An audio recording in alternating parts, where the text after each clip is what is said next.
میں نے سمجھا تھا کہ آسان ہے جینا، لیکن زندگی الجھی ہوئی ایک پہیلی نکلی، جس میں چھت ہے نہ جھروکے نہ کوئی دروازہ، کیسی ویران میرے دل کی حویلی نکلی۔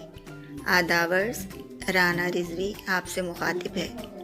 آج ہم اس ویڈیو میں میر تقی میر کی مشہور و معروف غزل کی تشریح کریں گے۔ یہ غزل یونین اور ریاستی دونوں سول سروسز کے نصاب میں شامل ہے۔ تو آئیے بلا تاخیر تشریح شروع کرتے ہیں۔ ہستی اپنی حباب کی سی ہے، ہستی اپنی حباب کی سی ہے، یہ نمائش سراب کی سی ہے۔ پہلے مصرعے میں لفظ حباب آیا ہے۔ حباب کے معنی ہے پانی کا بلبلہ۔ دوسرے مصرعے میں لفظ سراب استعمال کیا گیا ہے۔ سراب کے معنی ہے دھوکہ، وہ ریتیلی زمین جس پر سورج کی کرنوں کے پڑنے سے پانی کا دھوکہ ہوتا ہے۔ میر کا یہ شعر فلسفیانہ رنگ لیے ہوئے ہے۔ وہ زندگی کی حقیقت بیان کرتے ہوئے فرماتے ہیں کہ انسان کی زندگی بڑی مختصر ہوتی ہے، بالکل پانی کے ایک بلبلے کی مانند، جو ذرا دیر کے لیے ابھرتا ہے اور پھر ختم ہو جاتا ہے۔ زندگی کی ساری چمک دھمک اور رنگینی سراب کی مانند ہے، یعنی سب دھوکہ ہے۔ اب آتے ہیں غزل کے اگلے شعر پر۔ نازکی اس کے لب کی کیا کہیے، نازکی اس کے لب کی کیا کہیے، پنکھڑی ایک گلاب کی سی ہے۔ پہلے مصرعے میں لفظ لب استعمال ہوا ہے۔ لب کے معنی ہے ہونٹ۔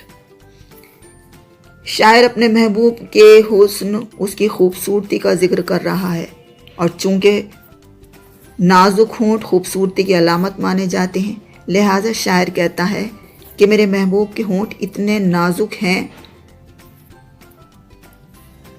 کہ انہیں گلاب کی پنکھڑی کہنا بجا ہوگا۔ تیسرے شعر کی طرف آتے ہیں۔ بار بار اس کے در پہ جاتا ہوں، بار بار اس کے در پہ جاتا ہوں، حالت اب اضطراب کی سی ہے۔ دوسرے مصرعے میں لفظ اضطراب استعمال کیا گیا ہے۔ اضطراب کے معنی ہے بے چینی، بے قراری۔ یہاں شاعر کہتا ہے کہ میری بے قراری اس حد تک بڑھ گئی ہے کہ تمام تر محرومیوں، مایوسیوں اور ناکامیوں کے باوجود بار بار محبوب کے دروازے پر جاتا ہوں اور اس طرح اپنی تسکین کا سامان مہیا کرتا ہوں۔ اب آتے ہیں اگلے شعر کی طرف۔ میں جو بولا کہا کہ یہ آواز، میں جو بولا کہا کہ یہ آواز، اسی خانہ خراب کی سی ہے۔ دوسرے مصرعے میں لفظ خانہ خراب استعمال کیا گیا ہے۔ خانہ خراب کے معنی ہے تباہ حال، آوارہ گرد، برباد۔ شاعر کہتا ہے کہ میں نے محبت میں سب کچھ لٹا دیا، آوارہ گردی اختیار کر لی، آوارہ ہو گیا۔ یہی سبب ہے کہ محبوب میری آواز سن کر طنزیہ کہتا ہے کہ ارے یہ آواز تو اسی خانہ خراب کی ہے۔ غزل کے مقطع کی طرف آتے ہیں۔ میر ان نیم باز آنکھوں میں ساری مستی شراب کی سی ہے۔ نیم باز آنکھیں یعنی ادکھلی آنکھیں۔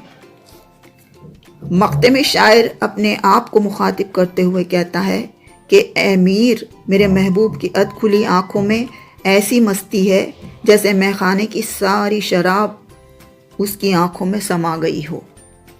اس شعر میں محبوب کے حسن، اس کی خوبصورتی کا بیان ہے۔ تو یہ تھی میر کی اس مشہور غزل کی تشریح۔ امید ہے آپ کو پسند آئی ہوگی۔ اب اجازت، اللہ حافظ۔